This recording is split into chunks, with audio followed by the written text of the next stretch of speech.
वल्लभनगर के ऐतिहासिक शीतला माता मंदिर से 30 किलो चांदी की चोरी के मामले में अब तक कोई खुलासा नहीं हो पाया है और यही चुप्पी अब विरोध का स्वर बन गई है। 2 दिन पहले क्षेत्रवासियों, व्यापारियों और वकीलों ने जोरदार प्रदर्शन किया। इस विरोध में पूर्व विधायक शक्तावत ने भी अपने सैकड़ों कार्यकर्ताओं के साथ शामिल हुए और मामला सिर्फ चोरी तक सीमित नहीं रहा। विरोध के दौरान पुलिस भीड़ को नियंत्रित कर रही थी, तभी पूर्व विधायक शक्तावत ने थानाधिकारी दिनेश पाटीदार पर गंभीर आरोप लगाए। उन्होंने दावा किया कि थानाधिकारी ने उनके साथ धक्का मुक्की की, जिससे उनका सिर का पल्लू जोर से खिंच गया। शक्तावत ने आरोप लगाया कि उन्होंने थानाधिकारी को शांतिपूर्वक अपनी बात बताई थी, बावजूद इसके उन्हें अपमानजनक व्यवहार का सामना करना पड़ा। पूर्व विधायक ने इस संबंध में डीएसपी राजेंद्र को लिखित शिकायत दी थी।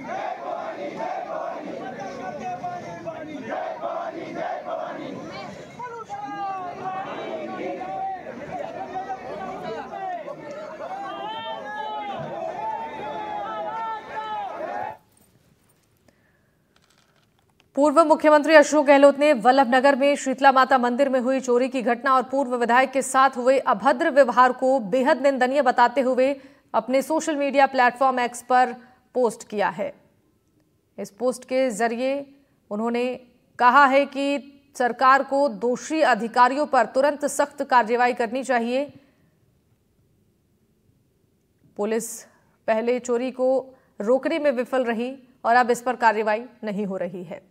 बढ़ते आगे, उदयपुर जिले के खेरवाड़ा विधानसभा के नया गांव उपखंड क्षेत्र से एक बड़ा मामला सामने आया है, जहां पर सरकारी जन कल्याणकारी योजनाओं के तहत वितरित किए जाने वाले सामान की भारी मात्रा में हेराफेरी का आरोप लगा है। बीटीपी नेता प्रवीण परमार को सूचना मिली कि जानकारी दी गई कि सरकारी योजनाओं का सामान कुछ दुकानों में अवैध रूप से जमा किया जा रहा है। सूचना मिलने पर परमार सेरावड़ा गांव पहुंचे, जहां पर एक दुकान पर बड़ी मात्रा में पोषाहार और अन्य सामग्री पकड़ी गई है और इसके बाद प्रवीण परमार ने तुरंत संबंधित अधिकारियों को इस मामले की जानकारी दी। सरकार द्वारा इन आदिवासी क्षेत्रों में पोषाहार सहित कई जरूरी सामग्री गरीबों के लिए मुफ्त या सब्सिडी पर उपलब्ध कराई जा रही है, लेकिन इस इलाके में व्यापारियों और कुछ कर्मचारियों की मिलीभगत से ये योजनाएं गरीबों तक पहुंचने से पहले ही बाजार में बिकने लगती हैं।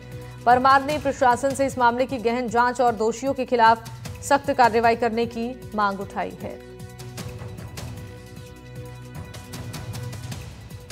अभी खेरवाड़ा और नयागांव के जो मिड डे मील का जो दूध और जो भी सामग्री है वितरित होती है, तो ठेकेदार द्वारा उसको अवैध रूप से लाके एक दुकान में बेचा जा रहा था। मैं सूचना मिली थी मेरे को सुबह से, भाई हमारे यहाँ से ये दूध है या मिड डे मील का जो भी सामान है, बाल गोपाल एक योजना चलती है राजस्थान सरकार की, उसके अंदर हमारे शेड्यूल एरिया के अंदर बच्चों को दूध दिया जाता है। उस दूध का जो कालाबाजारी जो हो रही है उसको पकड़ने के लिए मैं आया। आके मैंने देखा तो दूध के जो पैकेट वो बेचे जा रहे थे और पूरी गाड़ी खाली हो रही थी। तो मैंने उससे ड्राइवर उनसे पूछा तो वो वहाँ से भाग गए और दुकानदार भी मुझे वहाँ पे नहीं मिला, इसलिए मैं किसको पूछे। इसके बाद वो सारा माल वहीं रख के और जो ठेकेदार था ये भी वहाँ से फरार हो गए।